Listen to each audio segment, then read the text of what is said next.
And we're here, and it's me, it's that D-O-double-G, and welcome to the Absolute Football Podcast. And tonight, I'm going to have myself a real good time. I feel alive, and the world is turning inside out. I'm floating around in ecstasy, so don't stop me now, because I'm having a good time, and I don't want to stop at all. And I do know who else is having a good time, who's always having a good time, the ever-present and effervescent Charlotte. How are you this evening, Charlotte? I'm really good, thank you. I've got a bit of a cold, so I do apologise if I sneeze or if I've got the sniffles on here. I do apologise. But yeah, apart from that, all good. How are you? I'm wonderful. I'm wonderful. Someone else who is wonderful. His life is a bohemian rhapsody, and he's the love of my life. Always talking Radio Gaga. It is Sam. How are you this evening, Sam, my friend? Oh, hello, young sir. It's good to see you. I'm very excited. Do you know how excited I am about today's podcast? You know, I'm more excited than Craig David when he met a girl on Monday. He took her for a drink on Tuesday. They were making love by Wednesday, all watching the Conference League between Hibs or Aston Villa, whatever floats your boat this week. Thursday, Friday, and Saturday, he booked off from work using his annual leave, and he'd had a wonderful 7 days. That's how excited I am to see you, my friend. That just sounds exquisite. That sounds absolutely exquisite. But the show must go on, and our special guest is the Killer Queen, who's having one vision to become number one, the TikTok sensation. Han Talks United. It is United. Hannah, how are you, our special guest? Hello, everyone. Good evening. I am excellent. Thank you. How are you? Oh, well, I'm not as good as all you people here. I'm not, but I make do. And that's fine. That's a standard. I'm happy to fall below with not as quite as good as all of you, because that's still pretty damn fantastic. And in the chat already, we've got Heather. Hello, Heather. And Graham C saying it's a good evening, one and all. Good evening, one and all. And it is wonderful. It's very, very exciting to have you. Sam's so excited, he's dropping his camera. He doesn't know what's going on. I don't know what's going on. The excitement's got too much. Too much Craig David for me. I'm going to sit down.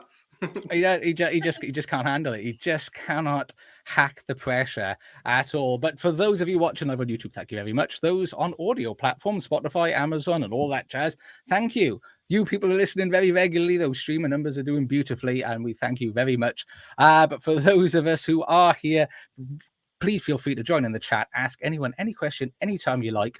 And we're going to start off reviewing the Premier League. Some wonderful games. It was so hard to pick which games we were going to discuss this week, because they were bangers. They were all bangers. It was controversy everywhere. We've got the worst officiating in all of European football. But actually, before we go there, more importantly than that, this weekend was the finale to the World Cup that matters. Didn't end as we wanted it to, but obviously as a Welshman, I don't share in your pain quite as much. So first of all, Charlotte, Women's World Cup 1-0 to Spain. How did that game make you feel? The actual game itself was just so frustrating, really. I think Spain were the better team. England, I think they played better in the second half. The first half, it just wasn't the England that we've known and we've seen this tournament. But regardless of the scoreline, regardless of becoming runners-up, these women have not just inspired a nation, but a generation as well. And they're absolutely brilliant. And the amount of people you see now wanting to watch women's football, and not just women as well, like young boys, men, just everyone. And yeah, they're just so brilliant. But yeah, it wasn't the result we all wanted, but you never know. You never know. I mean, I actually watched with my brother-in-law, who's that. Unlike me, he's a blokey bloke, a manly man, and he was enjoying. He actually came down to stay with us and wanted to check I was watching the game beforehand. Otherwise, he was going to nip out to the pub. That's how much he wanted to see it. And in the chat, we'd have Lisa as well, as always. Thank you, Lisa, for joining us. And Sam, how did that game make you feel? Yeah, it was a disappointing end, wasn't it? I mean, they've done so well, as Shah said. It's been such an inspiration, say, individually to me as well, because my daughter's started getting involved in football thanks to this tournament as well. We've got her into a girls' team off the back of this, so it really has. I'm feeling the personal feels for this tournament, but Yeah, it was just Spain managed the game really well, didn't they? I thought they really managed it well, and you could kind of see England went a little bit direct and panicky. World Cup kind of hit them late on and couldn't really create anything. So, but again, so they've done themselves proud to reach a World Cup final. What an occasion! But very weird watching it in the morning as well. I felt this the whole tournament, something like that. You know, you sat there at 11 o'clock and your tensions. At least you can have coffee with that and feel perfectly right. To be tense that early in the morning is never a good thing. So, but they played well over the tournament. I quite enjoyed that. I was cooking my Sunday dinner, that's right. I start cooking my Sunday dinner that early on a Sunday, ready for the afternoon. It's a feast, and I caught all of it. Whereas it was disappointing. But Hannah, how did that game make you feel? Yeah, similar to everyone else, you know, it's so disappointing, but you can't help but just be so proud of them. Like, you feel as if you know them personally. Like, what an amazing group of girls. And do you know what I loved about that tournament as well is, like, despite 3 key players being injured, there were some amazing individual performances as well as team performances. Like Mary Earps, like not just yesterday, but she, like, as a Manchester United fan, like I feel so lucky that we have her. Like, she is world class. Like, she is amazing. And I don't throw world class around often because I know a lot of people do. But no, just as the team, like, just amazing. I think Serena Wiegman, like, amazing lady. Like, unfortunately, I just felt bad for her as well yesterday because, like, it was her second World Cup final. But all in all, incredible experience. It's like, I think it's an honor to watch it. Like, we could have been out, you know, in the first round, and I just think it's great that we got so far and like how proud we were to be like, we're in a final. But yeah, disappointing them, but yeah, really proud of them. And I think it's great progression. I mean, they won the Euros last year. They've got the World Cup final. The progression is absolutely superb. And in the chat, we've got Graham's disappointed they couldn't finish. But what 2 years. As Charlotte said, they've broken down so many barriers and inspired current and future generations. Heather thinks your news about your daughter Sam is amazing. And Claire Jeff's in the chat. Hello, Claire. It's an exciting future for the ladies. And Graham will forever have the Miriam's penalty save reaction. That instantly made him a star with me. That is absolutely superb. I love that. That's probably my favourite tournament moment. We've also got Luke join us in the chat as well. Luke, thank you for joining us. And Lisa Fields thinks Kira is amazing, which is wonderful. Thank you, Lisa. I mean, the one thing that I did think it's fabulous progression to have that consistency of play, to have one tournament, then another tournament, and performing well consistently. And what I enjoyed the most for me is I haven't seen anywhere near the level of conversation about the difference in standard. If you went back 5 years ago, 7 years ago, there was always, it's not quite as good as the men's football, is it? Or they're not quite as fast and not quite as technically proficient. I think that's gone for me. And I didn't notice any of that conversation. When I wasn't watching the game, there's nothing glaring that makes you think, that's not quite as good. The level of football is absolutely superb. And some of the footballers, unfortunately, some of the Spanish footballers were really good and top quality. And that was sad to see. It was sad to see. But I mean, do you have, Charlotte, do you have any memories that you're going to take away from that apart from Mary Earp's wonderful expletive reaction, which that's my eternal takeaway? To be honest, I just think the whole tournament as a whole, and we had a lot of injuries as well. So you've got Leah Williamson for starters, obviously Beth Mead, Fran Kirby as well. You've got 3 like main players there, and the ones who came in, like Alex Greenwood, you've obviously got Jess Carter as well. They were some of my players of the tournament, in my opinion. So I think as a whole, the competitiveness now and the players that we've not just got like a standout starting 11. There's a lot of competitive players now, and these names are ones that people are remembering. It's not just your odd couple now. Like, you've got your Ella Toons, Alessia Russo's, you've got so many. And I just think everything about this team as well, it's like when they beat one of the other teams, they were not celebrating, they're going straight to console like their opponents. And I just think everything about this team is just so wholesome, and it's so lovely to watch as well. And obviously the football's fantastic. So I think this tournament as a whole, even though we didn't get the ending that we all did want, it is such an achievement from these women. It really is. I mean, I was preparing actually to start the podcast off with "We Are the Champions," which is why I started on Queen, because that's where I was ready to go. And Shawnee in the chat said we've got backups at every position, We which have. is brilliant. And there was versatility. There was people playing out of position in place that they hadn't done previously. I mean, Sam, you mentioned your daughters are into it. Which name are they getting on the back of their shirts? Oh, well, if I've got anything to do with it, Ella Toon, she's a legend for I me. love So her.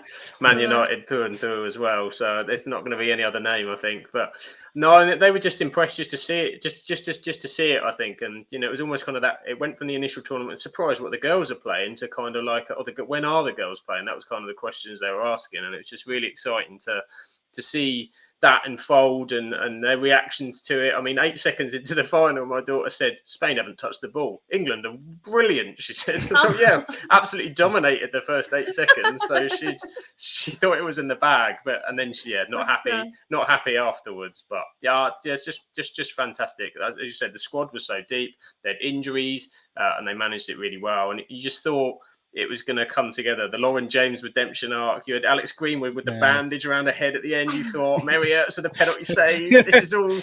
But no. In traditional England fashion, we ended just short. But off the back of a Euros win last summer, unbelievable 12 months for them. Yeah, I mean, I got to be honest, I got that into it. I got really agitated that they were playing three at the back, because I thought that's where all the space is. Spain are just down the wings all the time, especially their right-hand side, our left. They were just there all the time.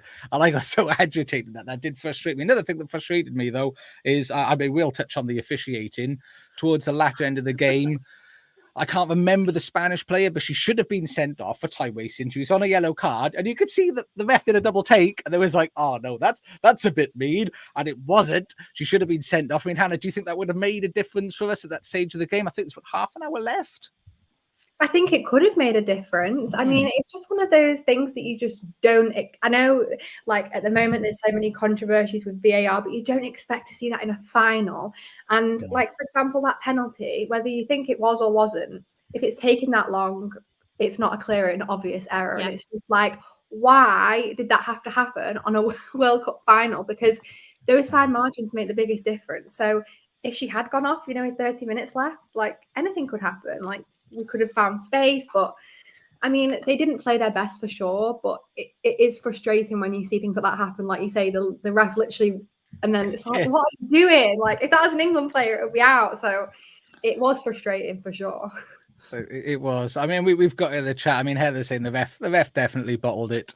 Simon agrees. Simon, thank you for joining us. The ref was shocking. And Mr. Luke hates World Cup finals in Northern England from now on. And I agree, but again, I mean, the big takeaway, of which we've all reflected, it was a fabulous tournament performance, and those series of tournament performances from the Lionesses, and long may it continue. And hopefully, I mean, it's lovely that FIFA are promoting it. Maybe if Gianni Infantino stopped talking crap, it would give it a lot more credence. But that's fine. I'm sure he means well, and he just can't speak English correctly. But well done to the Lionesses. We're all very proud of you, and even me as an Englishman. As a Welshman, taking him over. You, English ladies, finally admitting it. You wish. And clip it.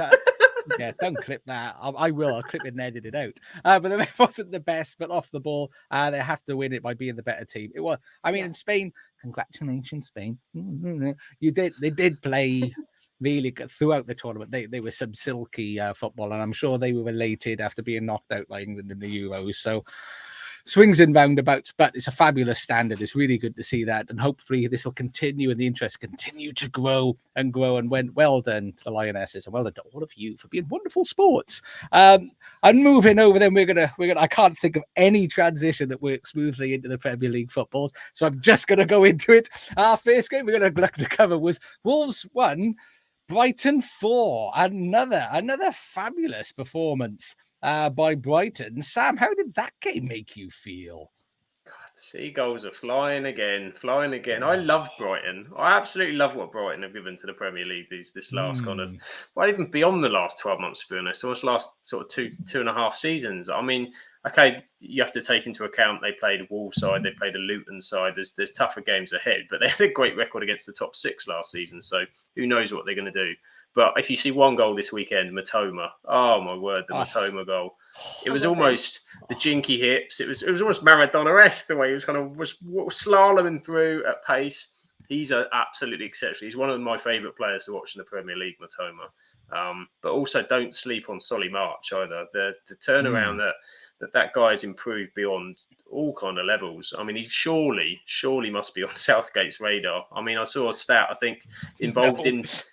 Well... You're implying Southgate's a good manager there. Southgate is not. He'll recall Emil Heskey. This is it. Heskey and Anderton will be back in. But I mean, I saw a stat. He's been involved in 15 goals in his last 19 starts for Brighton, and he's just fantastic. Him on one side, Bateau on the other. They've lost Caicedo, they've lost McAllister. Haven't skipped a beat so far. So there's bigger tests ahead. Defensively, I think there's still some questions they'll be asked. But in terms of an attacking front line, and you've got players like Evan Ferguson, who's barely started yet. He's on the bench. You've got Enciso came on yesterday, starting the first game. João Pedro has been added to the mix. I mean, Brighton are extremely exciting to watch. So brilliant, absolutely brilliant. I mean, and Welbeck's still performing. I mean, you've got Milner down there. Is Lallana still there? You've got all the old boys. Lallana came on the coast. I mean, it's fabulous. And I think somebody mentioned the Matoma goal, likened it to very George Best-esque, actually, in the way that he sort of jinked and glided through everyone with the ball attached to him and put it in. I mean, surely, as a United fan, do you like that sort of a comparison? It's not a bad comparison, to be fair. Yeah, Best used to do it by people used to try and hack Best down, and he kind of just had this way of just jinking it off the side. Matoma's so quick. I mean, they couldn't even get near him. And some of that was, I mean, I saw Wolves play last Monday against Man United, and they got a lot of plaudits for some of their play. I thought on the ball they were decent, but off the ball, I thought there's spaces to be had, and Brighton definitely took advantage. But and then obviously you had really, I mean, if you're 4-1 down, then what you want to go is go pushing everybody in injury time. Just shoved everybody over, didn't he? He's like, no, you have some. No, I'll push you over him, and I'll push you, and then seemed to be surprised he got a yellow card for it and got sent off. I mean. Asking for it. He'd had enough. He wanted to get to the shower first, didn't he? Yeah, they sort of lost their head a little bit. I mean, what was some Matoma? 2 million he was signed for. I mean, and a little bit of my issue that I do have with the transfer market is I have a lot of issues in the morality of how much money is spent on footballers, but that's another podcast. If they put in Caicedo on, what was he, 110, 115 million? 115 million. What the hell is Matoma's worth going to be? When Chelsea eventually decide to bid for him, what money are you going to put down for a player at that level? Then it's going to be mad, and not only that, their scouts, as we said before, are so shrewd in what they're picking up in the market. The scouting network's unbelievable, but they also negotiated. I saw today they got a sell-on clause in that Caicedo deal as well. So when it all goes pear-shaped at Chelsea and they offload him to Madrid or someone, they're still going to get another fee on top of that when he comes back, probably. They'll just have a discount off of him. Mad. It's just, I think they're fabulous. The whole setup of the club is just brilliant. And I think I said it on the last podcast, Tony Bloom, what a club owner. He's doing the same thing at Royal Union Saint-Galoise over in Belgium, and he just seems to know what to do. And it's a good example of how to run a club. On the flip side, a bad example of how to run a club at the moment. So Wolves, what do you think went wrong for Wolves at this during that game? That they didn't do against United? Well, I mean, they just didn't threaten at all. I mean, Brighton hit them in a very quick window of goals, and I think that always just knocks the absolute stuffing out of you. I think we all said at the start of the season that we looked at the Wolves squad and goals. Goals is going to be a massive issue for them. I mean, they should have beaten United on Monday. I thought the chances they had, Cunha hit the post when he should have scored. If they had a decent number 9, I think we'd have been in real trouble in that game.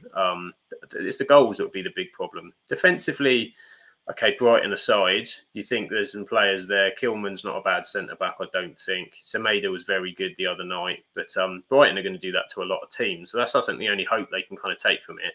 And it's early days for Gary O'Neill. I think everyone remembered that for game 1 and then forgot for game 2. He's been with them for like a week. So there's a bit of time for him to kind of work some magic with them then. But they are in a bad way. They spent a lot of money in January. They've got nothing left to spend. So what they've got is what they've got.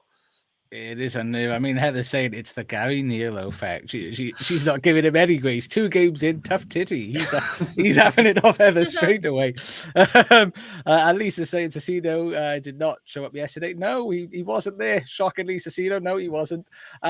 Brighton making their profit. They are. Matoma. Simon says they're going to be Chelsea's next target. Graham thinks Chelsea are going to be in for Solly March as well. For everybody. S Japan was the best player on FPL. Don't start me on the FPL. I think, well, we're like 2 weeks in. I'm going to have to play my wild card already. I really balls my FPL up. It's looking horrendous. You had 2 players with minus points this week, I saw. That was impressive on its own. I know. Legitimately, I think I'm going to have to be... Well, I was so confident. Do you know what I set up? So when I set that team up, I thought, yeah, that's a team. That's going to smash it. No, not at all. But we're not touching on the Liverpool game today. But McAllister shouldn't have had a -2. And all I will say on that Liverpool game, while I brought it up, is VAR was Paul Tierney, the one that Klopp accused of being biased against Liverpool and got banned for 2 games. And the assistant VAR was the guy that elbowed Andy Robertson in the face. So how they can be impartial in a Liverpool game, I've got absolutely no idea. And it showed by the dreadful officiation that they had. But I'm not going to get into that. I'm not bitter. We're not talking about Liverpool, though. We're not talking about Liverpool. I'm not bitter at all. I'm not bitter at all. Well done, Brighton. I mean, I think, Shad, anything that you wanted to say on sort of Brighton's performance or where you think they're going to be going this season? I think it'll be pretty much the same. I think they'll definitely be in the top 10, but I honestly think they'll get a European place. I really do. As I've mentioned before, I thought obviously they would struggle after the old Graham Potter thing, but they've progressed, if anything. It's the best thing that ever happened to them. It really is. And they've got a lot of money as well to invest, so fair play to them. The Chelsea's feeder club now, aren't they? I just think it's absolutely superb. And it's like they're feeding them like sour players. They're like, here, have our crap. So this is about to go bad. Have a bit of that. And I really love that. I mean, and Hannah, you are here for not just for your United knowledge and fantastic tactical analysis, but you could join in all the others. Did you like Brighton? Did you enjoy the hammering they gave Wolverhampton Wanderers after Wolves gave you such a scary game last week? Absolutely.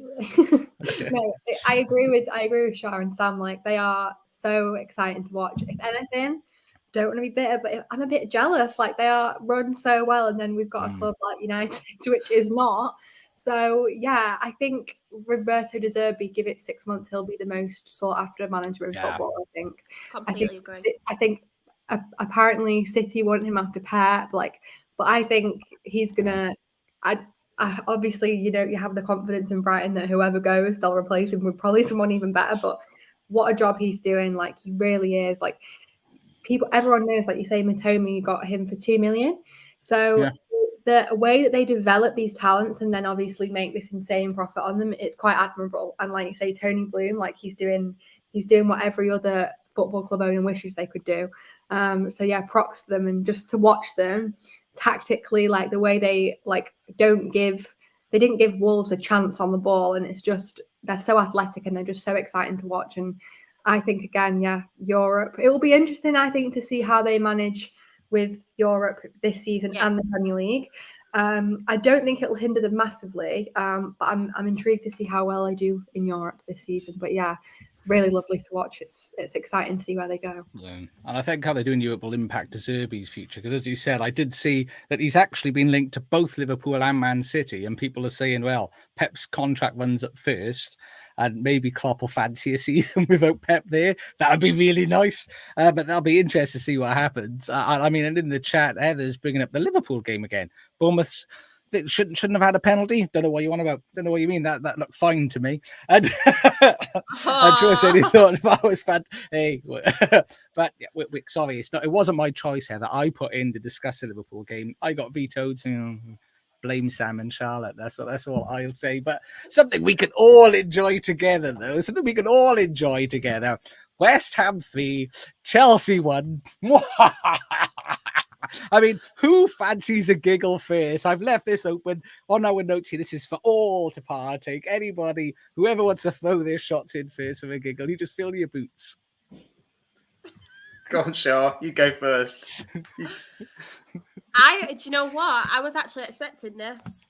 I was honestly expecting it, and everyone thinks Chelsea will improve, and we've got Pochettino now. We've got these players.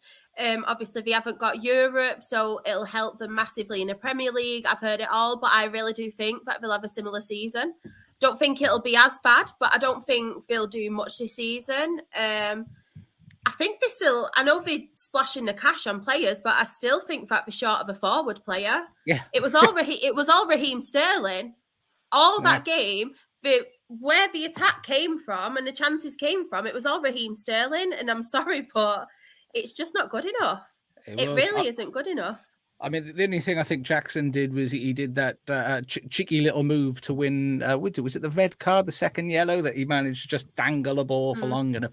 That was about it. And I agree, all that money that they've spent, they've got the biggest, most bloated squad for a manager that historically plays with the smallest squad. I don't rate him either. I've said it on a good amount of podcasts on here, haven't I? And this is no disrespect for him. I think he could build something at Chelsea, but I don't think he'll build it to win. And yeah, I don't rate Pochettino, and I really don't.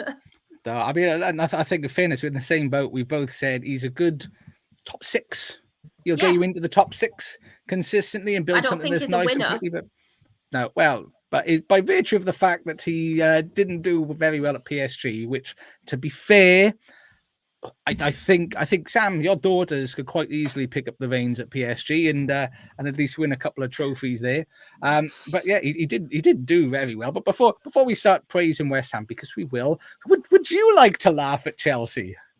Oh, bad. It's just as you said, there's no striker. I know that Nkunku's injured, so there is that. They did buy one. He's out, so they're missing a player. And they bought on, what was the guy's name? It was the young kid, wasn't it? They bought on, was it Barrow or something? They bought on they got all money. Yeah, Bairstow, that was it.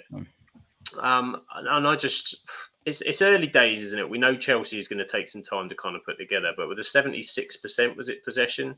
And then they just got caught with some sloppy defending. I mean, marking from corners, mistake ball over the back. I mean, if Mikel Antonio is going to run your defence ragged, you're in trouble in some games this season.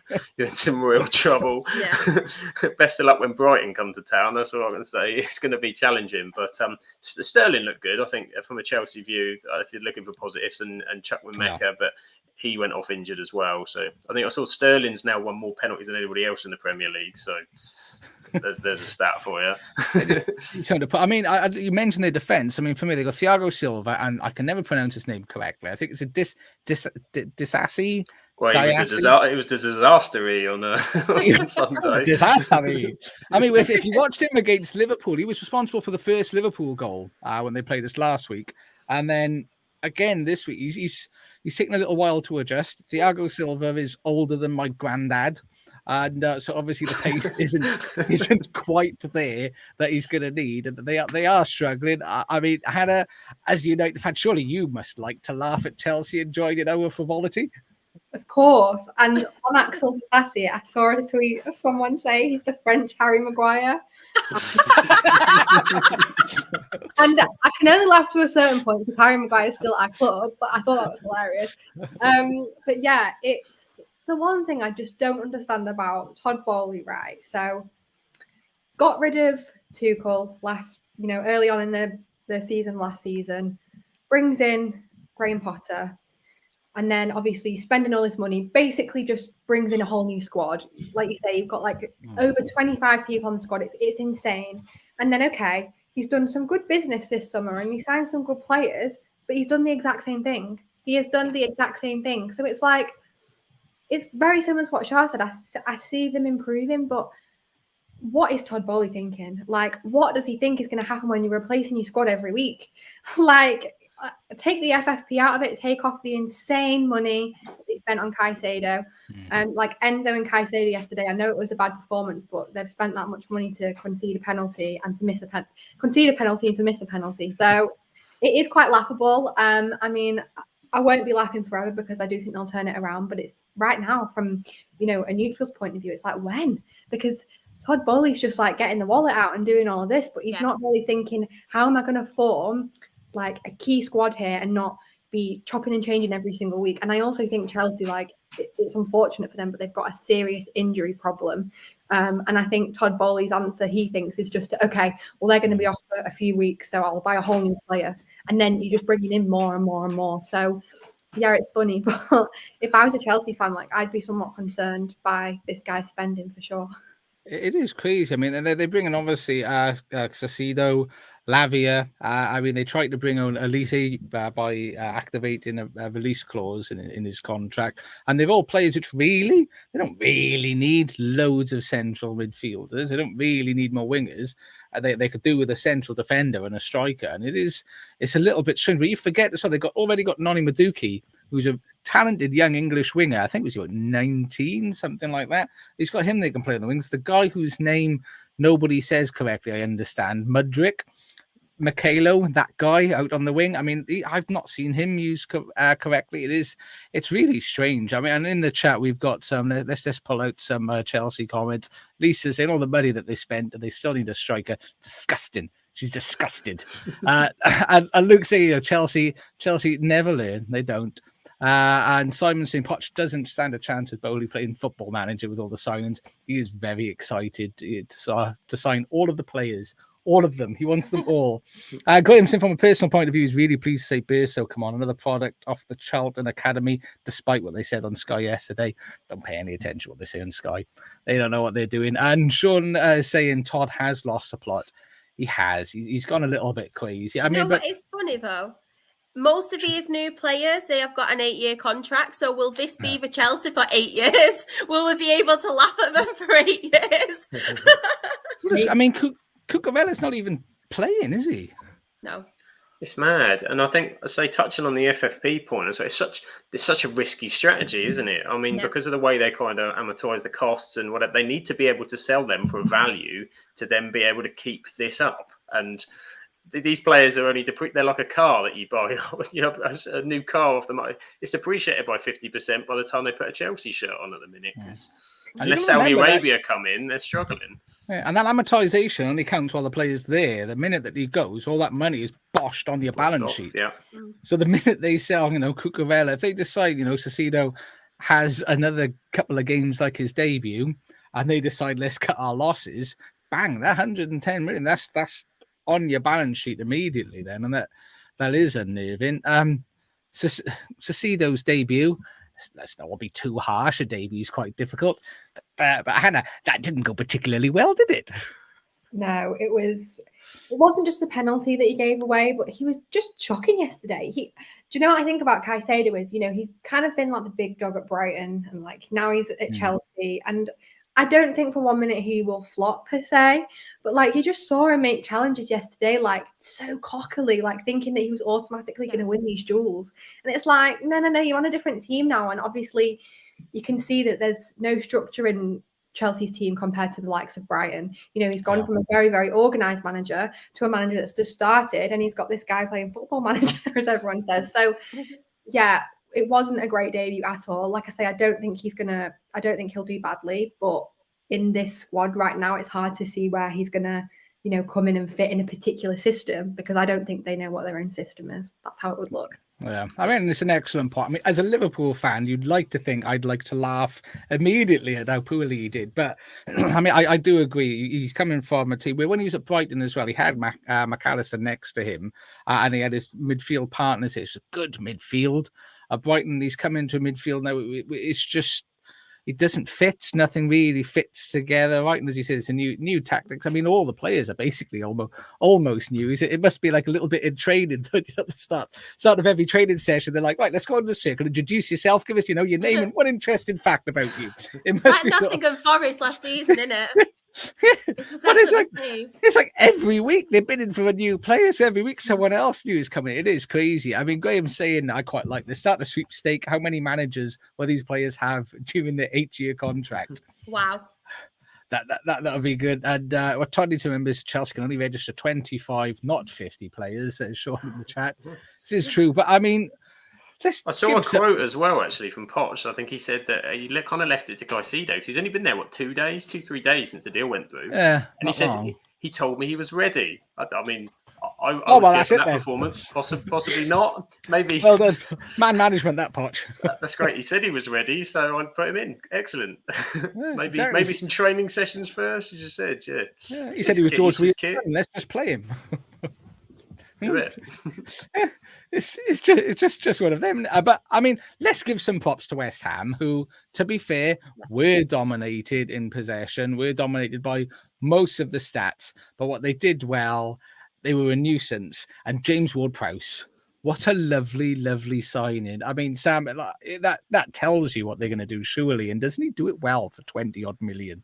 So good, isn't he, for that? So good. There's no better set piece taker in the league over the last few seasons. And I think he's gonna get that free kick direct record. I think he's almost there with assists into the set piece as well. And West Ham have been that. I think we're going back to old boys, aren't we? You know, Leighton Baines into Fellaini. It's gonna be James Ward-Prowse into Kurt Zuma, and you know, I can see why they want Harry Maguire. Not that Harry Maguire scores goals from it; he gets his head on it from corners, but never goes anywhere near the goal. But you can see what they're looking for with that, and they're fine with that. You know, if you dominate a game possession, West Ham then add another dimension, because a team like that have a set piece under their radar can always sneak a 1-0 or that, as long as they defend reasonably well for the rest of the game. So they were dominating in periods, but they were clinical. I mean, to be fair to Antonio, that was a hell of a finish for the second as well. He absolutely walloped that too. So James Ward-Prowse is an absolute bargain, I think, for West Ham, and he's going to do them bits this season.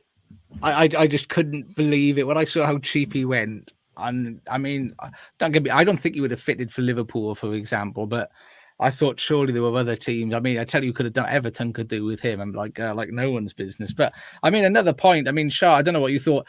They went 67 minutes. They went down to 10 men. That's a lot of the game to play 10 men against Chelsea and hold their own, didn't they, all the way through? Yeah, they did. I think they'll surprise a few people this season, West Ham. I think obviously they struggled last season, but I think that was obviously being in the Conference Cup as well. So yeah, they wanted that, didn't they? I think that was obviously a massive thing. Obviously, they had some issues off the pitch as well, with the chairman obviously passing away. Mark Noble retired, so it was a lot of change for him. But I think with the Declan Rice money that they've inherited and the additions that they are signing, I think they'll be a decent team, to be fair to them. And I think David Moyes now, I think, is kind of, there's been a lot of pressure on him, hasn't there? Yeah. So I think now is his time to kind of shine, and I think they'll be quite tricky to play against. Obviously, we mentioned Ward-Prowse and Jared Bowen, obviously Antonio, if he stays fit as well, I think he'll be massive for them. So yeah, fair play to West Ham. I thought it was really, really good. And Hannah, the United guru, what sort of player would they get if they managed to sign Scott McTominay and Harry Maguire for money that frankly neither of them should be worth? What sort of players do you think they're going to get? Do you think that'll make a difference to West Ham, or is there something else you think they need? You know what? I think Harry Maguire over the years has been unfairly criticised, but I'm at the point now as a fan where he fully needs to go, and I think he'd be a great addition to West Ham. I think he'd fit in with Moyes' squad really well, and obviously, which is important to him and his development, he would get game time for sure, definitely. But yeah, I think Scott McTominay, I actually don't want him to go. I think he would be a really good signing for West Ham. He's a very defensive-minded midfielder, and sometimes we lack that in games, and he comes on. It happened in the Wolves game, he comes on, and he actually does really, really well. And I don't think he gets his props because, you know, obviously our starting 11 is always like Casemiro, Bruno, now Mason Mount. But yeah, I think they'd be getting a good player, and I'd be upset to see him go. They can have Harry Maguire for sure. Like, like when they rejected that bid, I was like, what? Like, thank you. But yeah, I think he'd fit in too, but just not at United. I mean, Sean's disagree with it. Unfairly criticised. I think I can't remember you said it was unfairly criticised. Yeah, was Maguire or McTominay?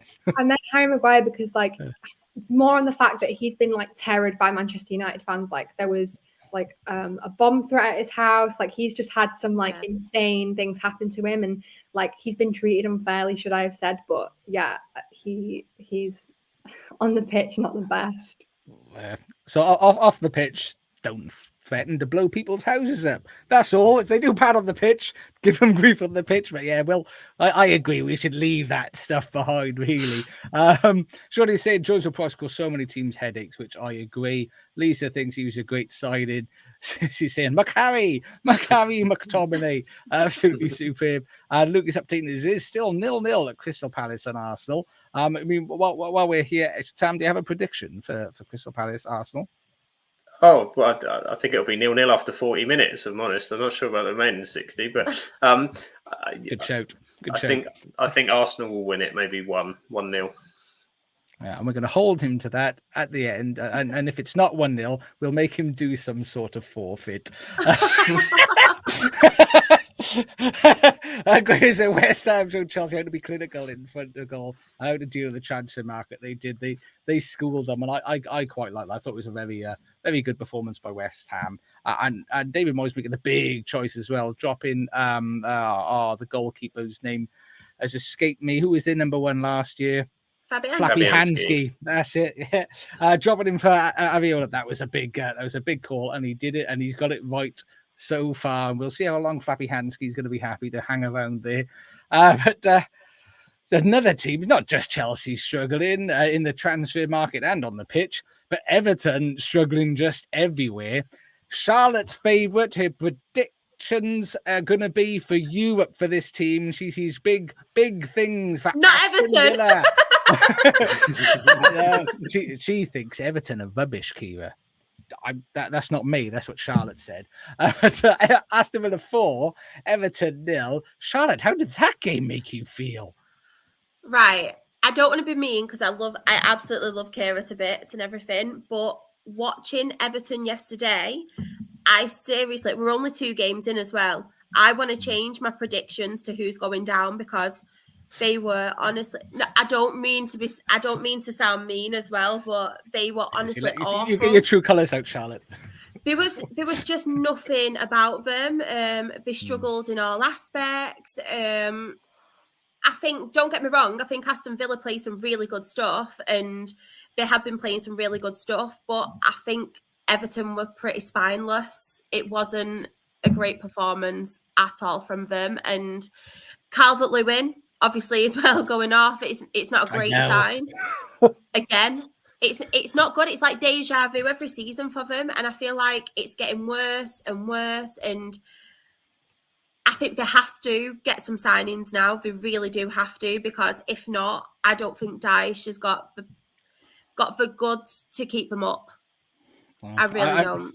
And in the chat, Solaris is saying Charlotte clearly hates Everton. I really don't. Honestly.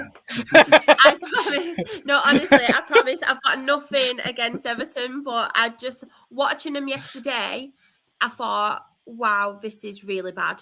And I don't see any positives as well. I really don't. They've not really got anyone to bring on. I feel like there's a lot of outgoings with Everton, but not much people coming in. They've obviously signed Jack Harrison on loan, but he's injured. What a signing. That's the one to keep you up. Yeah, it's not good. I know today they've been linked with a couple of players as well. Che Adams being one from Southampton. Yeah, I've seen that. The guy from Leeds as well, Wilfred. What's he called? Nonto. Something. No, yeah. He doesn't want to go, does he? Have you seen that? He's come out and said he doesn't want He to leave Leeds to join Everton. Damani Gray's obviously been linked with going to Al Shabab in Saudi, the Saudi League. So, like I mentioned, there is a lot of people. I didn't know what you said then. Al Shabab. Al Shabab. I thought you ordered some food then. No, it's a team in the Saudi League, and obviously he's been linked with leaving. So I just think for Everton at the minute, there just doesn't seem to be many positives, and I think that's reflecting on the pitch as well. I don't want to take anything away from Aston Villa, though. I thought they played some really good stuff, and obviously they needed a win after the opening day defeat against Newcastle. But yeah, from an Everton point of view, it's not good, and Morpay, I can't really say anything positive about him as well. He exists. I think that's as positive as it can be. Yeah. I honestly feel really bad for Everton fans. I really do, because it's not good. And obviously we've got Kira on here. obviously I've got a lot that I follow on Twitter. I've got a lot of friends who are Everton fans, and it's not nice, but I just think if they don't get these additions in obviously in the transfer window, I think it'll be a very long season for him. I really, They'll really be in do. trouble. I mean, surely the chat saying even Rochdale are bigger than Everton. I actually put that on I put a tweet yesterday and I said, I'm not one to judge because I'm a Rochdale fan, so I can't judge anyone. But I feel sorry for people that pay good money to watch Neil Maupay.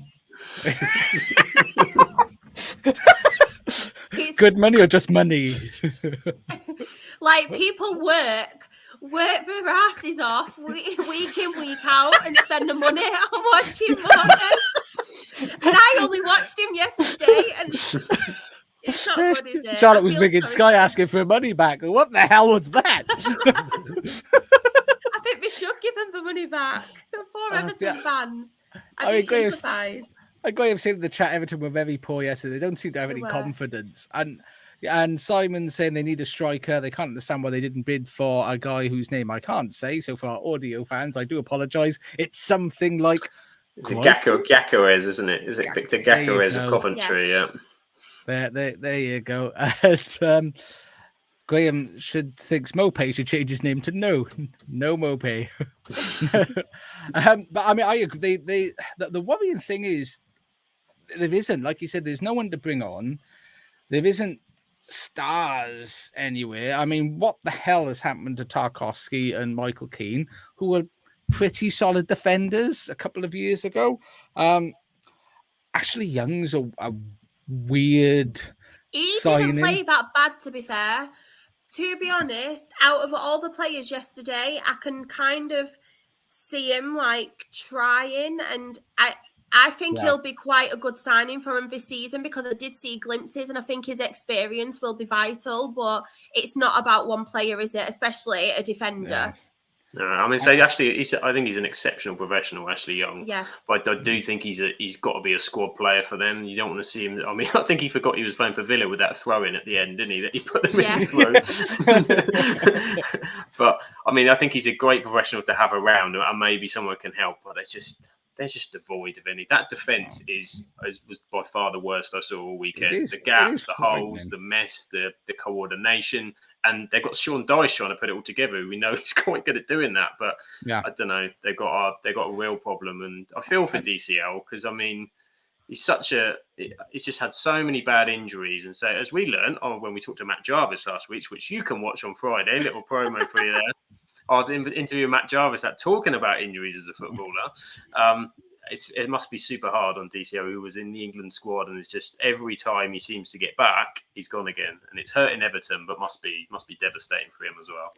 I mean, and what doesn't help Everton as well, they've got that dodgy. There's no sort of coordination. Nobody quite knows what they're doing. They've got no one to bring on. That dodgy defense, and then that lunatic in goals who picked up a yellow card. He's such a liability.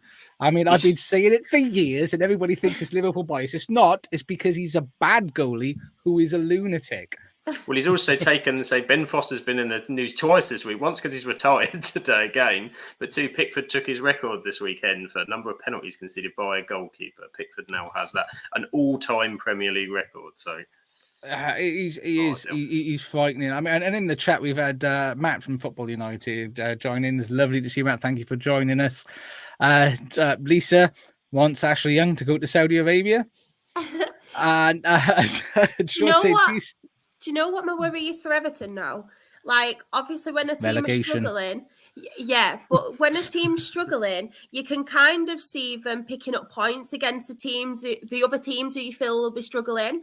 But I feel like against like someone, I say like a Wolves or a Sheffield United, you've kind of seen them play, and they've got the potential to kind of play football and win games because I've seen them play quite competitive. But I feel like with Everton, it's so negative and deflating at the minute. I don't know where they'll pick the points up from. I agree, and like we said, we're big Sean Dyche fans here on the pod, but I feel for him because of FFP, they are sort of limited with what they can do because they've only spent like he's Todd Bowley, just without the clever amortization of it all. He's just blown his load, flopped it all on the table right at the start, and is now left with nothing. But it is unnerving. He's got nowhere to go. But on the flip side, Aston Villa. I mean, Hannah, what did you think of Aston Villa's performance? And do you back Charlotte, who believes Aston Villa are going to romp most teams in the league and finish in the top 5? 5. I'd say if they don't finish top 5, they'll be very close to that. I think, again, another team that I'm really excited to see in Europe. I think they'll win the Conference League. It might be a hot take, but I think they will win the Conference League just because they've got Unai Emery. You know, he's very experienced in European football. I think they'll do well. And again, it's just so nice to watch them. Like, they clearly have a plan. Like, they are just so well drilled. And again, what a job Unai Emery's done. Like, you know, longer. It looks like Steven Gerrard left 10 years ago, and they've been like that for ages. Like, you forget that was a year ago. So they're absolutely smashing it, and you know they've signed some great players. You know, you've got Pau Torres. I think that's a great signing. Moussa Diaby, fantastic signing. Like, I'm so excited by him. I think he could be their signing of the season. But they've just done some really smart business. I always think it's very telling of a football club, you know, what business they do, like the outgoings they have, the incomings they have in the summer transfer window. And again, they've been very smart, very good signings for the team that they have, and you know, taking those experienced players into Europe. So, yeah, really excited to see them. They were fantastic. Just completely knocked the wind out of Everton. Like, you know, after that first goal, that was it. And they went in and they capitalised. And that's what good teams do. That's what good teams do. And, you know, in games where you won 1-0 up, you always want to go for more and more. And, you know, you want to get your goal difference up. And that's what they did. And they were excellent and really good. Yeah. They did blast him right from the off. And Matt agrees in the chat. Diaby was an amazing buy. McGinn, he's saying, looks amazing too. And if you look at their bench, I mean, they're Diego Carlos, Yuri Telemans, and as much grief as you want to give him, Philippe Coutinho's. They've got players that they can actually bring on. So it's not just a solid starting 11. On the bench they've got players, and Diaby, his link play with Bailey, I quite like. Charlotte, you mentioned last week they struggled on the right hand side. Matty Cash, did he have a better game view this week? Yeah, they all definitely had better games, but obviously the strength of Newcastle as well, you can't really take that away from Newcastle, and obviously they're a top team. As I mentioned before with Everton, they're struggling, so yeah, I think they're always going to have a better game, but yeah, they really did perform a lot better. They're a lot more steady as well, and yeah, I think if they do play like they did, because like I said, I don't want to take anything away from Aston Villa because I've kind of like slated Everton. They play some. I know. I feel really bad. She hates Everton. I don't. I promise. I feel sorry for him. I do. But yeah, she pities you, Everton. I'll stop talking now. Sorry, Charlotte. If I end up with loads of Everton fans trolling me now, I'm going to send them your way. But no, that's one of the reasons I had Aston Villa up so high in my predictions, because not just the manager, as we've seen, is absolutely quality, but I think the players and the people he's bringing in as well. Yeah, I think they've got massive potential, and I don't think it'll just be a one season thing. Like we saw it last season where they kicked on a great record, and I think Villa, they've got the money as well. They can bring in these players. So yeah, Aston Villa. Forget. Up the Villa, they've got dollar bills, and they seem to be run awfully well with a good manager. Yeah. They've got that strength in depth that perhaps Europe isn't going to be much of a hindrance to them. But I'm very excited to see what they happen. I mean, something that is very exciting. We do have a very exciting special guest with us this evening.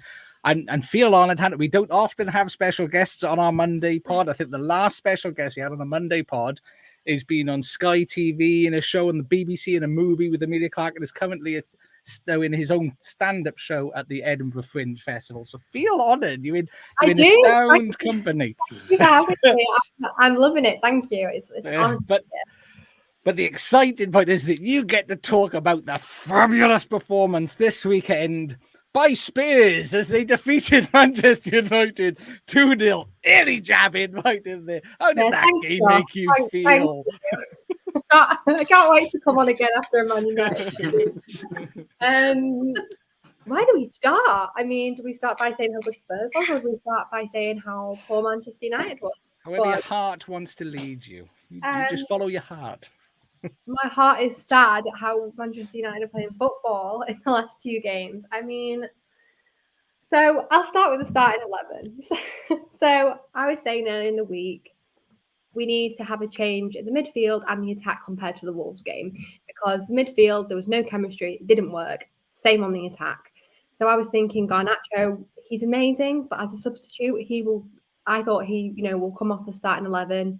We'll have Rashford on the left. We might have Sancho as a false 9, and we'll have Anthony on the right. I don't think Anthony's good enough, but that's for a different podcast. And none of that changed. And part of me was, when the team sheet came out on Saturday, part of me was upset, but part of me wasn't surprised, because God love Eric Ten Hag. He is a very, very stubborn guy, and he clearly wanted them to go out and redeem themselves, and that they did not do.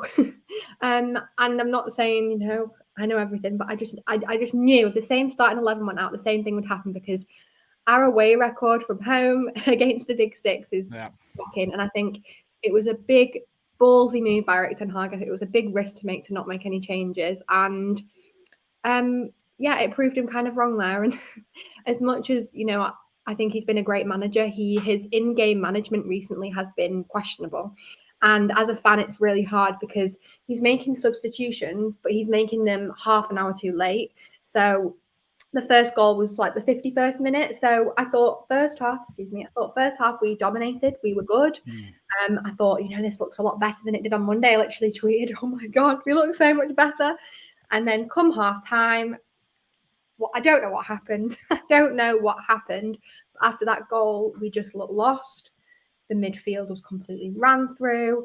I mean, we have to give credit to Spurs, and, I'll come on to that, but it was just a really, really poor performance. I think Mason Mount, I love Mason Mount and I really want him to work, but I think he had something like 26 touches in the midfield. Like, that is crazy. So there needs to be some big improvements, some big changes. We play Forest at home on Saturday, and obviously you'd really hope at Old Trafford that is something that we should be winning easily. And I'm not that confident now. I mean, I definitely think we'll see some changes, but no, the Spurs performance was fab. I think they're looking good under Ange. I'm, keen to see how they get on, because they look really good. But yeah, Manchester United, again, little to be desired. And I'm not going to be reactionary. I'm not going to worry just yet, but it's definitely somewhat concerning.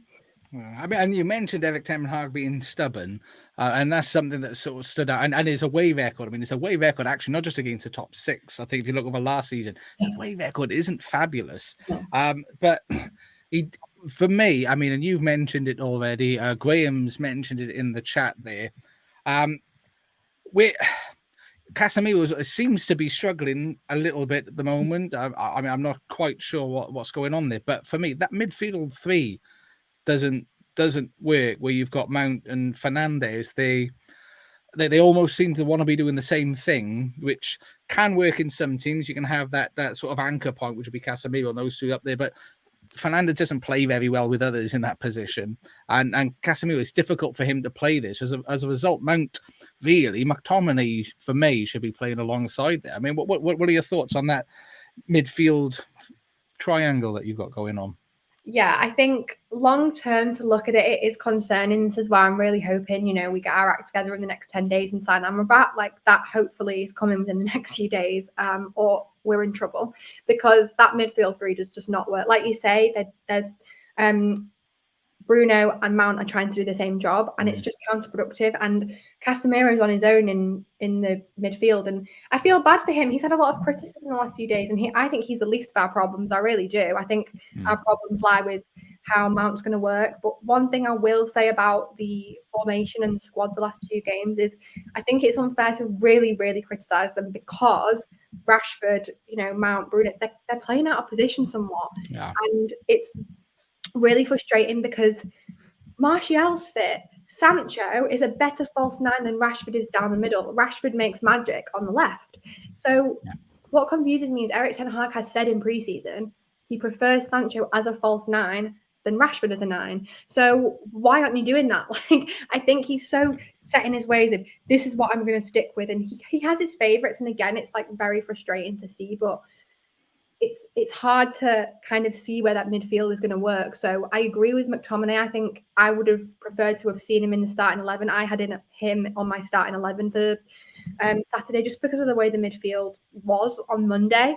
So it's going to be interesting to see. But if that didn't teach Eric on Saturday, I don't know what will. I mean, Matt in the chat agrees you need a feisty DM like Amrabat, and he's best for his sets that position in Serie. I mean, but if say you buy Amrabat, you get him in, you've got McTominay, Casemiro, Fernandes, and Mount. Who are your 3 that you would pick for that? Probably Amrabat, Bruno, Casemiro for now, but Casemiro is going to be at the point where this time next season he's going to be being rotated out because his fitness is getting older. So then again, we're going to have to replace Casemiro, but I think he's been unfairly criticised. I think the criticism should probably lie on Mason Mount and Bruno, but I don't want to criticise Mason Mount yet because he's played 2 games for us, and like I say, he's not really playing in his usual position. So I don't want to, jump on it. Like, the press are like, you see Sky Sports 0-0-0 for like a sit, and it's like you don't do that with any other team. Like, just stop it. Like, there's obviously this pressure that comes with being a Manchester United player, and I hope that and being given the number 7 shirt, which I think was the wrong decision, won't put too much pressure on him. So I hope that he works out. I really do, because he is a great footballer and we've seen it at Chelsea. And I hope, like I've been saying, Eric Ten Hag has wanted him for a year. So he's clearly seen something that he thinks that's going to work in my system. I don't think anyone else sees it right now, but if he sees it and he sees it working, great. But we want to see that on the pitch, and we want to see like more than 26 touches, because that was not good. Because that's the concerning thing is he wasn't cheap. You didn't pick him up for free. It was he's either 50 or 60 million. I can't quite remember. He's around there. But for me, like I don't understand where he fits in. I mean, personally, I got to be honest. I'd be half tempted to drop Bruno and play Mount there, mainly because. And Sam and Charlotte away with this. I think Bruno's a child. I think he needs to grow up and act like an adult. And as a captain, he's the worst player I think you could have had a captain in that squad. My personal opinion. And I would almost try Mount there instead of him, because Mount's a worker. I mean, and as much grief as I do give him, mainly because Charlotte loves him. So as a prerequisite, then I have to dig him out. But I think he's a worker. He did have those qualities at Chelsea. Would you be disappointed if they dropped him out and played Casemiro, Amrabat, and Mount for a period of time? Or because otherwise, I just don't see where he fits in otherwise. Yeah, like I know everyone loves to hate Bruno. He's a very controversial guy, but personally, as a Manchester United fan, I absolutely love him, and I think he has his moments, of course. But people love to hate Bruno. Like, just seeing it sometimes, it's annoying because. Like, I can see why with theatrics sometimes, but it's very passionate. Like, when he talks about Manchester United, like, I personally think he deserves to be captain. So it's hard to say whether he should be dropped or not, because he creates so many chances. And I want to see Bruno on the pitch when Højlund is eventually ready. Apparently it's going to be in the next few games, but I think with the way that Bruno creates chances and really presses that ball forward and just puts it into the box on the most. Sometimes I look at what would have been an assist if a player hadn't balled it up, and I think, God, Bruno deserves a striker. So I think him and Højlund will work together well. So I personally wouldn't take him out just yet. But again, he's going to be one of those players that starts getting the plays in transition because he's getting older. But the good thing about Bruno, and I know again he's controversial, but anyone will be lucky to have him on their team because of his fitness. He's always available. Like last season, he walked out Old Trafford on crutches and he played 4 days later. Like he was like, "No, I'm playing." I think he's missed one game for United because he had a stomach bug. So the guy's incredible. He puts the work in. Yes, he whinges, but I personally think he's a great captain. Again, that could be controversial as well amongst Manchester United fans, but not dropped at this point yet, Josh. He's a little bit of like our equivalent to Luis Suarez. I think everybody hated Luis Suarez, but I'd have him now at the age that he is. But I mean, believe it or not, Sam is also a resident United fan that we have. I mean, Bruno did get yellow carded stupidly for things that he's been told not to do, and stop. So, but he did anyway. But I mean, but Sam, we've spoken about Fernandes, Mount, Casemiro in the midfield. What are your thoughts? Do you think Mount can work in there, or what do you think the formation needs to be, or the changes made? The balance isn't right. The balance isn't right, and particularly away at Tottenham. I mean, you alluded to the away record. We only got one win, and ironically, it was at Tottenham, at the top 9 last season away from home. I just think it's just far too. I know they tried to drop Mount a little bit deeper because of what happened against Wolves, where we were just being sort of walked through. And in the first half, there were points where we actually won possession high because with Tottenham's inverted fullbacks, they came in that space and we got the ball back. We were just far too wasteful in that, we should have been ahead in the first half had Anthony and Garnacho actually been anywhere on the radar. But I just think there's going to be horses for courses. Mount possibly at home in a game with a little bit more possession when you're going to be higher up the pitch, and that is going to work. And that's why I think we need the options. Other teams have got options to play different midfields. You don't always have to play the same 3. You're not always going to play Mount. You want an Amrabat. There's a time for somebody like a McTominay as well. You need a physical presence. You're playing up against a team like West Ham with set pieces. We don't always have to. You've got to look for the different options. And my worry is that if that's supposed to be our 3, it looks so disjointed, so far away. Casemiro is so exposed in the role that is at the minute. He doesn't quite look fit and at it yet either. That might be some of the problem, but still a massive position to cover. But I also think the wide players have got to take a lot of responsibility as well, because so wasteful. When we get in good positions, we play silly little passes. The decision making is atrocious, and we get counter attacks, and that's half the problem. The midfield are out of position because the wingers are taking the wrong position. And exactly what Hannah said, Rashford should be on the left. To move your best player out of position is absolutely ridiculous. Get Rashford back on the left, even if it's Sancho false 9, until we can get Højlund in. And then when Højlund comes, you might be looking at something different because he'll make different runs and do things. But at the minute with what we've got, you've got to just try and put those pieces in. But we've got far too many players that have turned up so far this season, played 4 or 5s out of 10. Onana is the only one so far who I've been really happy with. I know he got the grief for the incident, but beyond that, the pass he played out to, I think it was Garnacho at one point. I mean, that's better than half our squad can do. Yeah. It was unbelievable. And he's been pretty solid. He couldn't really have done anything about the goals. It's just been lack of sharpness, lack of concentration, and just poor all round. So Ten Hag, I don't think he's got it right in these first 2 games, but the players haven't turned up at all, and they need to, because otherwise we're going to be in another situations where the players will put pressure on the manager again, and we're in that cycle again. It's a bit of a worry. So same as Hannah, I'm trying not to be too reactive, but I've not seen a lot that gets me too happy and positive as of yet. You mentioned. Yeah. Sorry, can I just be a little bit controversial here? And people will probably come at me, but I think Saturday's game would have been perfect for Fred. I said this. I honestly think Saturday's game would have been perfect for Fred, and I'm sure doesn't he perform against Spurs as well? He performs against all the big teams. City, Liverpool. Agreed. Honestly, I think that Saturday's game, it was crying out for Fred. I'm glad someone agrees. No, I agree. I was like, why did we sell Fred ahead of Van de Beek? What are we doing? Like, he would have bossed that game. So I agree with you, Charlotte. I fully agree there. Honestly, it would have been perfect for him. And that's what you need. I mean, you mentioned the wings as well. And you're not flush with options. I mean, I think I said, I'm trying to find it in the chat. I mean, Graham's saying you usually get the best at the plays when you play them in the preferred position.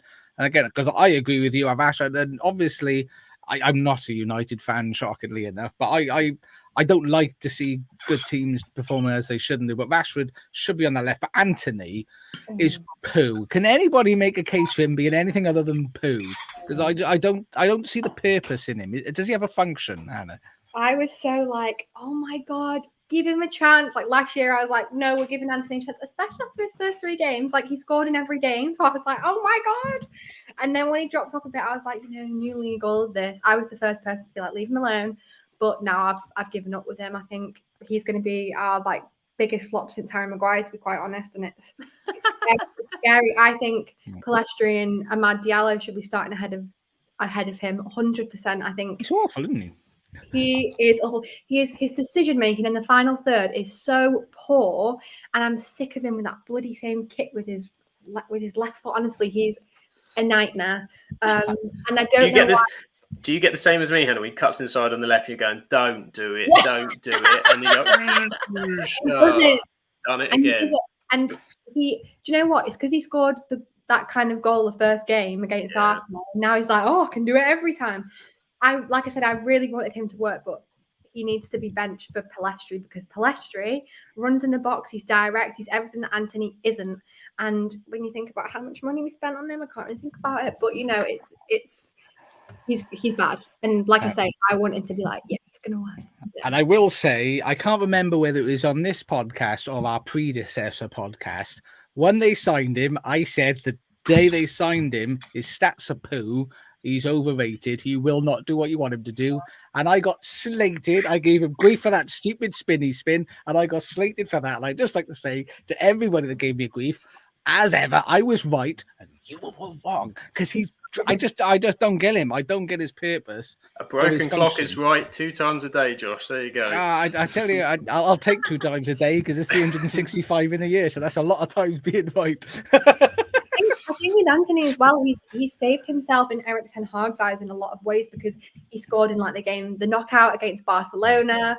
Like he's kind of weaved his way into showing up a little bit in big games at times like that, and I think it saved his ass for the starting 11 every week. But I think that's what's frustrating, isn't it? Because there's been those moments, and you go, just get the rest of it, the rest of it consistent.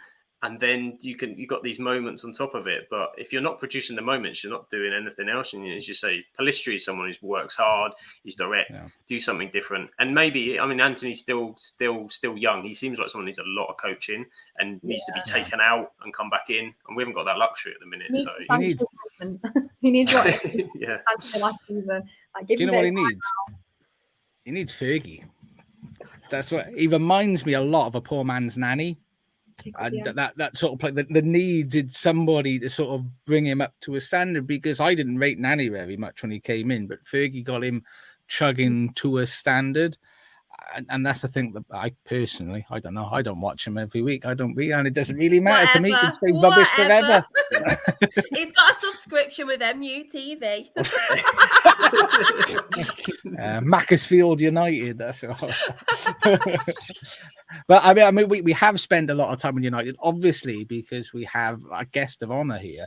But I mean, while we are talking about the game, I mean, you watch it, obviously. Spurs weren't that good in the first half, or the second half. And to be honest, when Richarlison wasn't involved, they started to play quite well, didn't they? They did. They bossed us, especially in the midfield. I mean, like I say, our midfield got run through. But can we talk about James Maddison and Bissouma, please? Because they look so good. Like, I think Bissouma was wrongly done by Conte. I think he didn't get his time. He didn't get enough game time last season. And what a guy. We're seeing the player that we saw at Brighton, and he showed it off on Saturday, and he made Casemiro, quite frankly, look foolish. He was incredible. And James Maddison, I mean, I think, again, another bargain. It's these teams that have been relegated, but another bargain. And I think he'll be Spurs' player of the season, signing of the season. And what a difference they look like, you know, with this new manager. And let's give him his flowers. Like, even against that Brentford side, they look so much more dominating. They look like they've, you know, grown a spine. I just think I explained this yesterday on a different pod, how I feel about Ange, like how I felt at the start of last season with Erik ten Hag. Like, already you can see that mindset transformation from this manager coming in. And I like Spurs. It's nice to see, because being a Spurs fan as of late can't have been any fun. And I mean, I predict on last Friday, I did my Premier League predictions and I said 9th, and 2 games in, I'm eating my words, because they look so much better. And, you know, they've made some great signings. I think they've just finally got that manager that's willing to give them, you know, the kind of love and nurture that they need, because Conte like used to publicly slam them, like the mentality that can't have like done them any good at all. But they just absolutely dominated us in the second half. I mean, both goals, I mean, they were good goals, but they could have been avoided on our part for sure, but they just took their chances and we didn't. And that was the difference in the second half. Like, they were so clinical. And it's far from the Spurs that we've seen previously. I mean, I'll be the first to say I was I wasn't cocky, but I was like, like they've not got Harry Kane, that there's no goal threat there. But oh my God, there was goal threat, and they were great. And I think it's props to them. It's like similar to Brighton without McAllister and Caicedo. The fact that they can go on and get results and beat Manchester United, like I'm well aware that's a huge result for Spurs fans on Saturday. And I won't sit here and be bitter, like they deserved it. They were the better team, but yeah, my God, they look so much better. I predicted them to be 10th, But and there has been a goal in Crystal Palace Arsenal. It is 1-0, Sam. You are safe at the moment. It is 1-0 to Arsenal. An Odegaard penalty at the moment. He's not in my FPL team either. Nobody that scored is in my FPL team. But yeah, it's 1-0 to Arsenal. So it stands. Sam is safe. He doesn't have to do forfeit that I haven't decided on. Which I said it'd be 1-0. I didn't say it would always be 1-0. I said it would be 1-0. Eventually. I agree in the chat. Spurs always better when Richarlison isn't involved. As I said, I predicted them 10th. I think for me, they're still going to struggle with goals. As in, I don't know where those goals are going to come from because Kulusevski is good at setting stuff up. Maddison is good at setting stuff up. Basuma's playing much better. Son, I don't know what's happened to Son. I think Son's gone. And Richarlison is just poop, isn't he? Is Son the captain now? He is. Yeah. He is their captain, and I don't know. I think his legs have gone a little bit. But where you mentioned about the change of the management, obviously they had Jose. I can't remember who was the manager before Jose. Was it Poch before Jose? I can't. Nuno. It was Nuno. Yeah, it was Nuno. Nuno after Jose. I can't remember. Because they've had a series. If you look at Nuno, Jose, and Conte, not the three most attacking and managers. Ryan Mason like 3 times. Wow, the man, the legend that is. But they're going from Poch, who was quite attacking, possession based, but quite attacking. But then to have those 3 managers who were quite defensive, and to have somebody that is more adventurous and forward thinking, who would have thought that would then have a team playing more forward thinking and more adventurously? And as he mentioned, Hannah Basuma, I forgot he was at Spurs. As he said, that he's got him playing superbly, and Maddison's do you know what? Maddison reminds me a lot of Bruno in that sort of feisty mentality that he's got, but also that the assists and the game, the goals that he can help create for the team. But I mean, so you were predicted 9th, I predicted 10th. If you had to re-predict right now, are you? I would. I'd say 5th, 6th, maybe. I mean, if they keep it up, Spurs could be Spursy. We can't write that off. There's still 36 games to go, but they look good. They look a hell of a lot better. And like I say, their mentality just looks much more there. I will say, I said 10th. I'm still going to stick to 10th. Reason being is that it's 2 games in, and let's be fair, Man United, really, you sort of gave them that through your performance. It's just too easy for them to get balls straight through the middle of the midfield. So I think there'll still be challenges ahead, but that's just my thought. Shah, before we move on, do you have anything to say about the wonderful Spurs performance or Manchester United's not so wonderful performance? No. Any other teams you want to dig out? No. I'm too scared. No, I thought Spurs played really well, especially in the second half. As Hannah said, James Maddison, I thought he did brilliant, and obviously I think that's a great addition. I think that's a signing they've been crying out for. Obviously, Harry Kane, I think it was the best thing in the end, because I just feel like it's deja vu every season for Spurs fans, isn't it? Where it's like, right, he's going to get linked to the club, and then it's the same shenanigans. So I think with the Harry Kane money, obviously they can spend that quite wisely. The additions, I think they need a striker though. I think that's the only problem. I think they need someone, because obviously Richarlison isn't the answer. We can all agree on that. From what we've seen so far, he's like anyway. Anthony, isn't he? I know. Yeah, I don't think he's the answer. I know they've been linked with Lukaku as well, but still as well, I don't really know about Lukaku. It could either be really bad or really brilliant. He's done with football, isn't he? I think Lukaku. Yeah, so I think what they do need definitely is a striker, and then I think they could obviously be challenging up there. I'm not going to say Champions League because I think that's a bit too steep at the minute, but I think they could definitely challenge for Europe. But it all depends on whether they get a striker. That's my opinion. I agree, and this is the table as it looks. And some of the other games we didn't cover, of course, Nottingham Forest beat Sheffield United 2-1. Nottingham Forest, I don't think many of us had them being relegated this season, and as it stands, they're sitting in 11th. If the table can finish now, they'll be elated. Man City played a very boring, really 1-0 victory, although what a goal that was scored by the chap whose name, again, another name I can't pronounce, but Sam can't you? Alvarez. There you go, Alvarez. Good old Sam. Hell of a goal to win 1-0 there. And Brentford beating Fulham 3-0, showing that they can score goals without Tony. Tony who? You can put your money on Brentford scoring goals. and of course, Liverpool beat Bournemouth 3-1. Of course we did. But that covers all of our Premier League. We didn't cover your team this week. We do apologise. And of course, we spent a touch more time on Manchester United because we had the wonderful Hannah Han Talks United on TikTok. You need to check it out. If you haven't, you need to click on it and follow it. What are you doing, you lunatics? But we're going to kick into the European football and start us off with La Liga. Here is Samuel. Samuel, what happened in La Liga, the La Liga roundup. Well, there is mixed feelings about Spain in this household after the FIFA World Cup. So, as I said, my eldest daughter, she's disappointed and doesn't like Spain. But my youngest replied, "I like Spain. They've got nice swimming pools." So, it's fair enough on both sides, to be honest.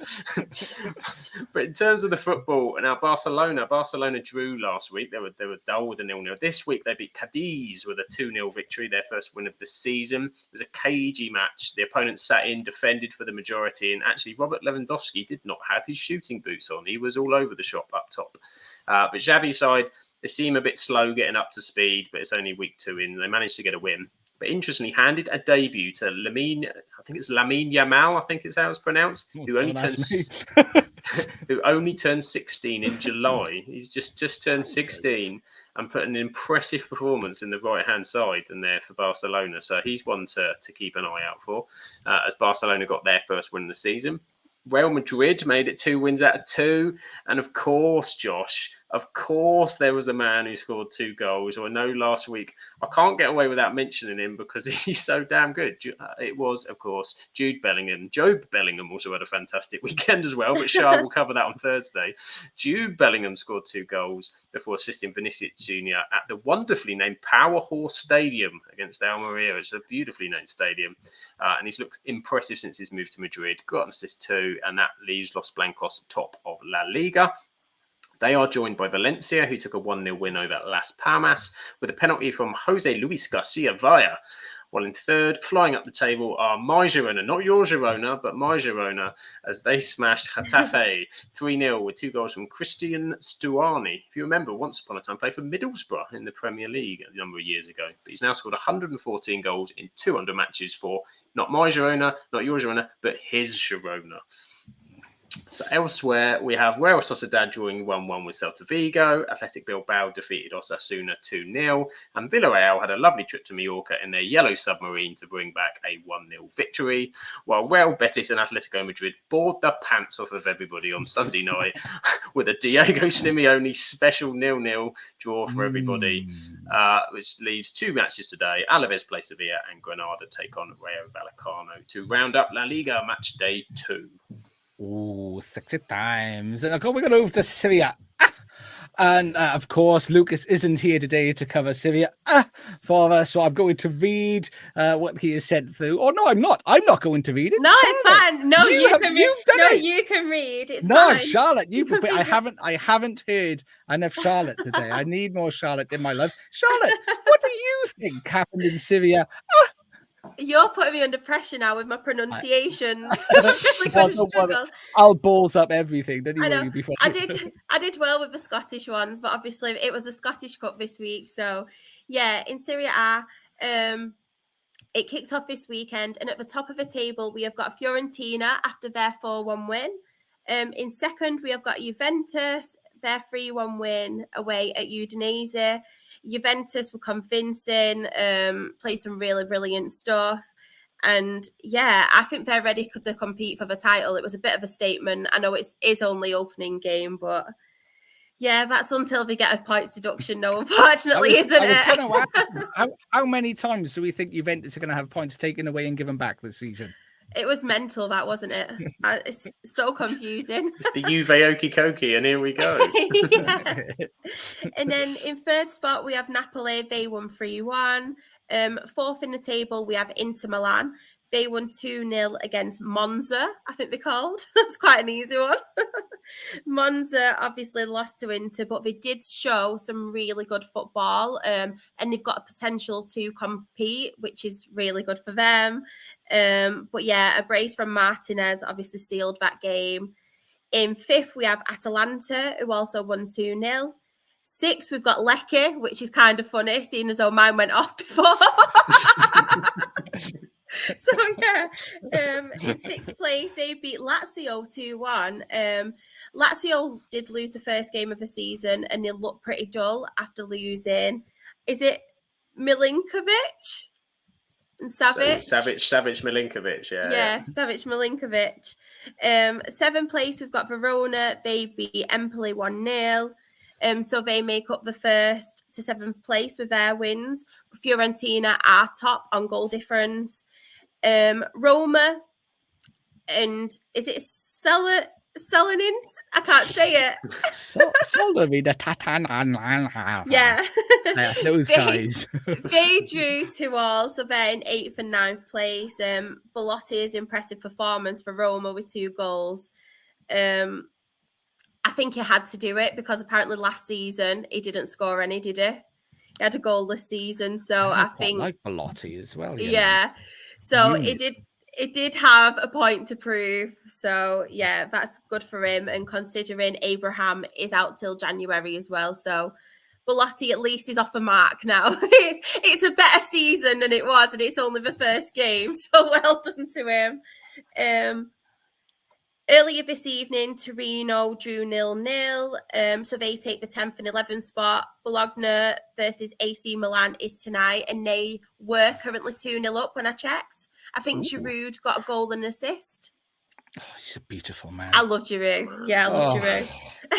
He gets me so excited. I know.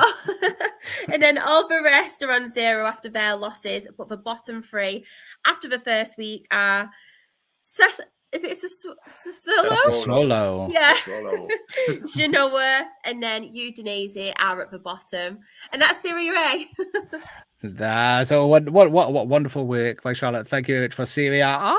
And over to the Bundesliga, where Hannah did mention earlier about Harry Kane's debut, where he scored and had an assist for Bayern Munich as they had a 4-0 pounded of Werder Bremen, absolutely demolished them.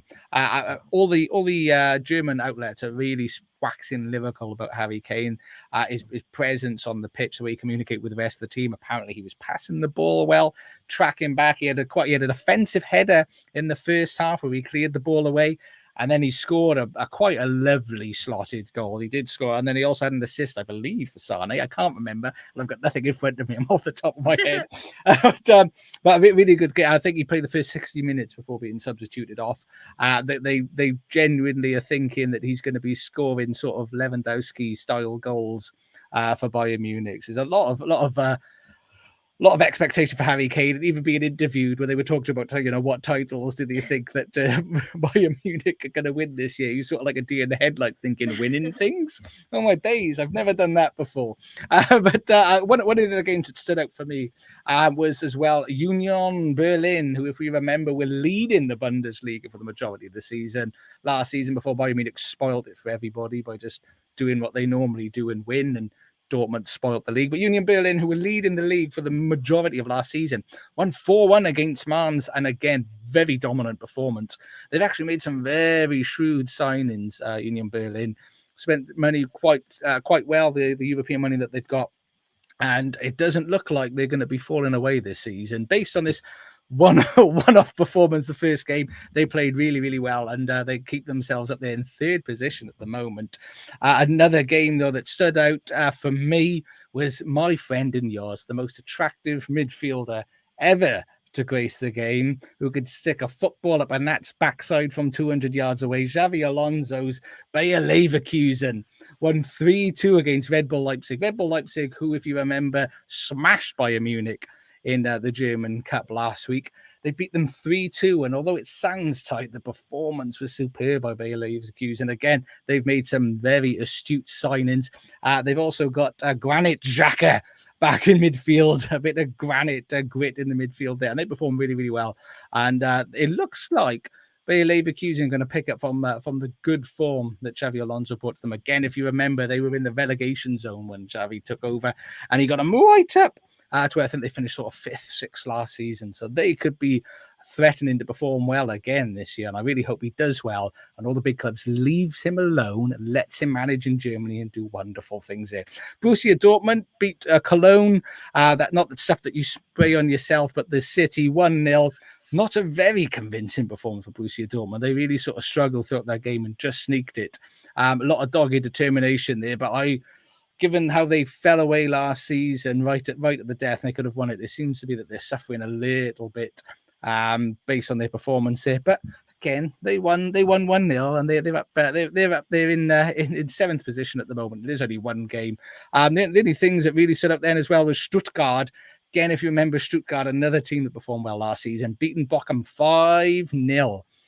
To lead the table at the moment. So they performed very well. But as you can see, the table, there's Stuttgart at the top, Bayern Munich, Union Berlin, and Wolfsburg are in 4th position, and Bayer Leverkusen in 5th. And down the bottom, Bochum and Werder Bremen not doing particularly well. Not a very nice start. Man's in that relegation playoff zone. But I would certainly keep an eye on Union Berlin and Leverkusen.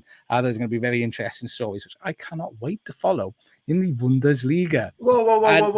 Go. You've got a double Desi. There's a double Desi in the fixtures. Augsburg and Mönchengladbach. Gladbach.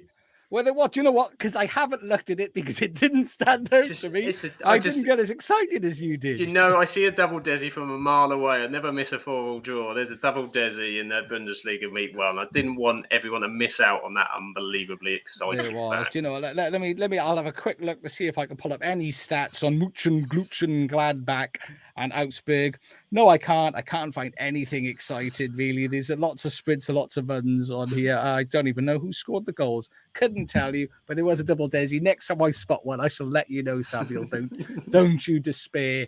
But moving on to Billy's Eredivisie, I am going to read from Billy's notes here. Oh my God, AZ Twente, PSV and Heerenveen sit with 6 points after the first 2 games. Ajax are down in 5th, but have completed the signing of fellow Newham footballer Chupa Akpom, who Billy used to play football with in Hermit Park. Ajax draw away at Excelsior was very expected, but they have lost a load of key players this summer. Pavaldis leads the top of the scoring charts with 3 goals in 2 games for AZ, and Chelsea legend Marco van Ginkel has scored 2 goals for Vitesse. Charles Andres Brim is one to watch with 2 goals in 2 so far for Sparta. PSV look set to sign former Ajax RB Dest on loan from Barcelona, and Ajax looks set to sign Joseph Sotolo from Dynamo. And as you can see, Ahmed Akmar, that's how you say it correctly, honestly. At the top, the FC Twente are in 2nd and PSV in 3rd. And Ajax are in 5th at the moment after 2 games. Go ahead, Eagles, everybody's favourite for having a wonderful name. And I'm sure, Sam and Hannah, you might be able to tell me, did Go Ahead Eagles, were they one of the teams that upset Manchester United in European football a little while ago? They did at some point. I can't quite remember, but that name rings a bell. Probably a lot of people have upset Man United. Go Ahead Eagles.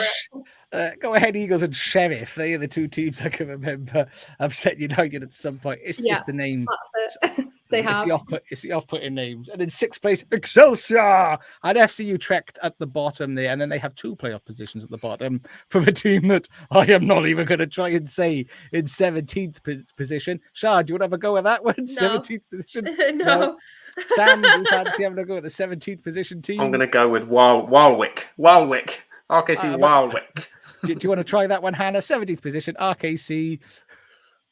Oh, sorry, I was on mute then. I'm so sorry. Walwick? I don't The- know. I'm not very good with pronunciation. Wow, wait, that's so we've all stumbled on that one. But that's Eredivisie, again, a very exciting league, and teams you would not expect sitting up there. And Ajax sitting in fifth, which nobody anticipated. And in sixth position, Ligue 1, the league I detest the most because foreign money, damn you, Qatar and Saudi, spoiling football for everybody with this sports washing enterprise. However, they aren't doing very well at the moment, are they? With PSG in 11th position, drawing both their games. So obviously, you losing Messi, losing Neymar, Mbappe. What's going on with Mbappe? I don't know. But it is fabulous to see them sit in 11th place here, which makes this league much more exciting. With Monaco leading the way with another victory, 3-0 against Strasbourg. And Brest, they're in second position, beating Le Havre 2-1 on Rons, depending on the pronunciation, sitting in third position. Montpellier in fourth, Lille in fifth, Marseille in sixth, Toulouse in seventh. Some really interesting names sitting in interesting positions here. So Ligue 1 at the moment, PSG is struggling. They're struggling, obviously, with the team playing together. They've lost a lot of their big names, so they've not got the stars that they've had. And if anybody knows anything about PSG, they didn't have a lot of depth in their squad to begin with, just a star in 11. And obviously, Mbappe, Neymar, and Messi up front, tearing people apart. But without them there, they're struggling at the moment, only scoring a 1 goal so far and drawing 2 games. So it could make Ligue 1 a league that I actually want to talk about. Who knows? And I'm not going to click the next slide because that is going to kick us into the lower league, which of course isn't today. Lower league is today. No. If you want your lower leg fix, you need to go to the Absolutely Lower League podcast, which is going to be on Thursdays at 8:30 on YouTube, Twitch, Facebook, and all the good stuff. And Shah, what can people expect from the Lower League podcast this week? A lot of goals, a lot of red cards. Honestly, from the Championship all the way down to National League, it has been mental. I mean, just a spoiler as well, we are talking about the 5-5 game against Swindon and Wrexham. I mean, that was just mega. But yeah, it's me and a new addition, Claire. She's a Stockport fan and she's absolutely fantastic. So please tune in to the Absolutely Lower League. It's going to be a good one. Absolutely. It's going to be absolutely superb. And another absolutely superb podcast is coming up this Friday, I believe. Samuel, you can correct me if I'm wrong. We will be producing and sending out there for you all to see our wonderful interview that we did with former Premier League footballer and England international with over 290 appearances in the Premier League, 20 goals, 17 assists over a 10-year career, I believe. Matt Jarvis, the man, the myth, the legend, player for Wolverhampton Wanderers, West Ham, England, Norwich, amongst others, said Gillingham are massive. Gillingham, did I say it right? I said it every way in the podcast. Count how many times in the podcast I say Gillingham or Gillingham. Let me know. The winner will get a prize. But Matt Jarvis is going to be with us on Friday. We've already interviewed it. It's a fabulous podcast. Really enjoyable. What a guy. Wonderful things that you spoke about, very open with us and very positive about our podcast as well. So if you were listening to us today, you are in very good company because we also have the former Premier League players listening to us and enjoying all these wonderful things we have to say. And a huge, massive thank you to Matt for joining us. And Scoops in the chat. What's that? Gillingham are massive? Apparently so. And I must have said it right because he hasn't abused me. Gillingham are massive. But something else that was massive as well. It was a massive coup to have Hannah with us this evening. Hannah, thank you ever so much for joining us. You've been a pleasure. Thank you for having me. It's been so good. I really like that you've talked about all the different leagues as well. It's a really great podcast and it's been a pleasure. So thank you for having me. No, it's not a problem. Thank you very much for joining us. And of course, there wasn't just the wonderful Hannah here. It was the wonderful Charlotte. And wonderful Charlotte, where are you? Where can wonderful people find wonderful Charlotte? Well, I don't think anyone will want to after my negative controversial Everton fans opinions. will. Trust me. Yeah, just to abuse me.